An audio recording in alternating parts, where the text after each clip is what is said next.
D.I RadioCast. We are now in the Dirty Talk segment.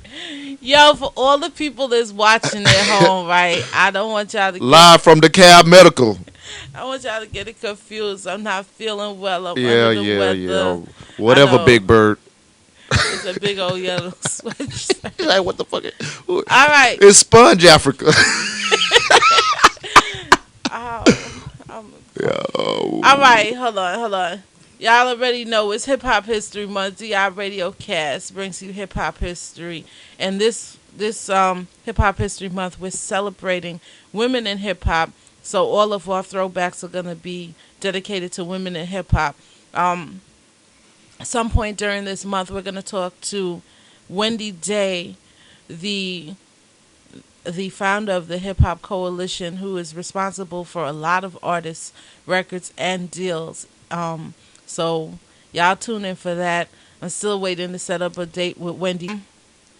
In the midst of all of the excitement, Kanyes Mother passed away on Sunday, November 11th, due to some complications in a surgical procedure, allegedly. The information at the time of airing was not dispersed to the general population. So we'll give you further information on that, or you can check out allhiphop.com, The Source, Double XL, etc., all of your entertainment magazines and outlets. Talking about entertainment magazines, I got to say a big, big shout out to ISIS and DJ Aries for the Hood Hard Day. ISIS is the publisher of Word on the Streets magazine, which has just recently gone to print. Beforehand, it was an online medium. And I got to say, I'm very proud of you, ISIS. Congratulations. And DJ Aries, the Hood Hard Day was great. It was a lot of information given out. Kid Capri! And Kid Capri was in the building. He was late in the wrong room and shit, but it's all good. Hey. Anyhow. Hey, shout out Ghost. Hey, I spent some quality time with Ghost at the conference. We enjoyed ourselves. How you doing, Ghost? DJ Ghost, the newest member, one of the newest members to D.I RadioCast fam. Y'all can check out on the ladies' room every Tuesday. You know, she's still trying to get a grip on it, so sometimes it's every Wednesday. Yeah. It's all right, Mom. Hey, that's a hard-working woman. You got to appreciate that. But yeah, DJ Ghost has been in the industry at least 20 years, so you definitely got to give her respect. She's one of the pioneering females in this hip hop industry. And when we talk about hip hop industry, you know, talk about a woman's influence. The thing, I was having a conversation with a gentleman a few days ago, and we were talking about the image of women, and not necessarily what we talked about previously, but more so the fact that hip hop is male dominated, and it's not like it was before where you just had to be good. Nowadays it's not about being good, it's about being hot. And I'm not talking about your product, I'm talking about your look. Yeah. So what does that do for, how does that contribute to the quality of the music? Didn't we do this?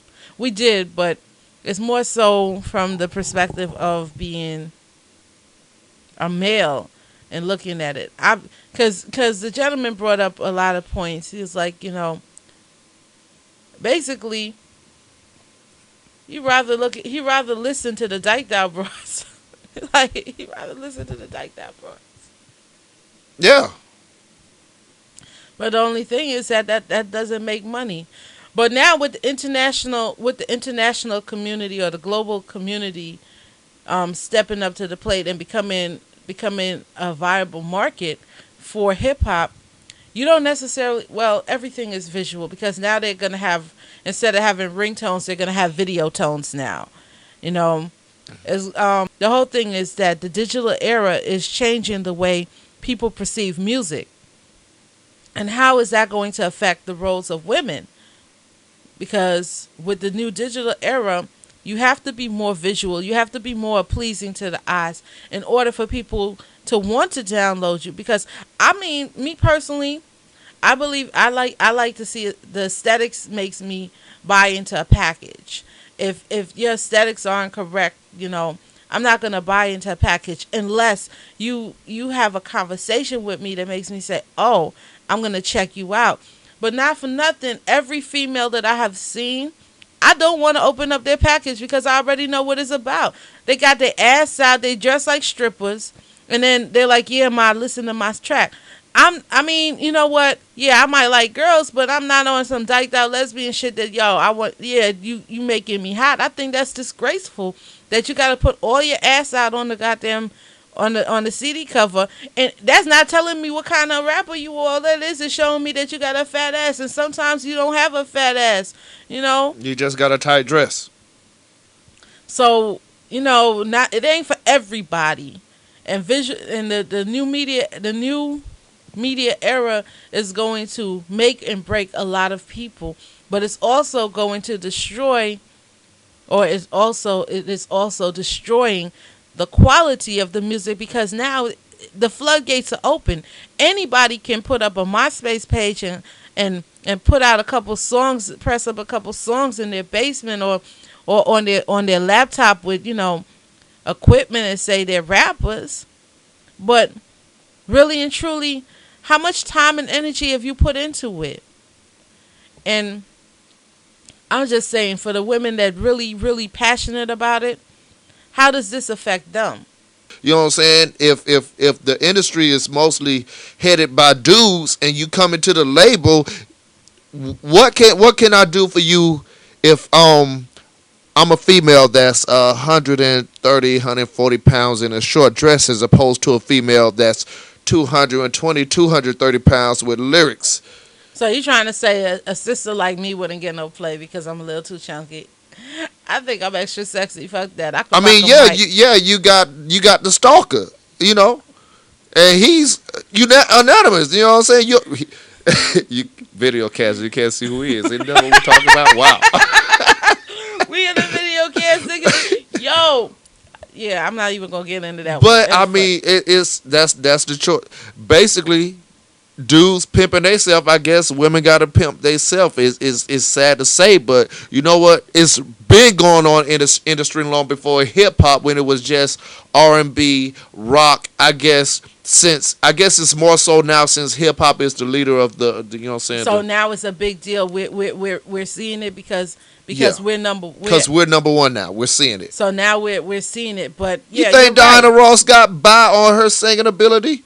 No, because she wasn't even the best. Okay, you know exactly. So, and that's just an example of chicks from the day. I mean, Aretha Franklin, she had to do more than say hey to somebody. You know what I'm saying? She wanted respect, but he wanted head.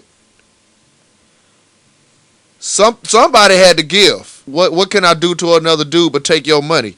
You coming to me, your son. Once again, the phrase of the world. I got the hottest shit in the street. No, you know what? I want somebody to really come out and be like, yo, my shit could use some work, but I think with a little development, it can be really good.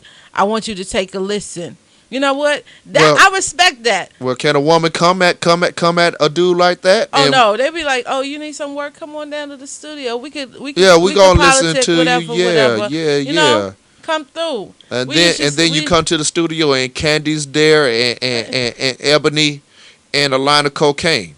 It's like a door that you really a woman has to go through sooner or later, unless she is real cool with somebody that's running the label. And you know what, I'm putting my folks on, like, you know, back in the day. You know what, I'm really excited about speaking to Wendy Day, because I want to know what type of hurdles that she had to go through in order to gain her respect in the industry. And like, considering the fact that she's not of African American descent, that's even more interesting. Yeah.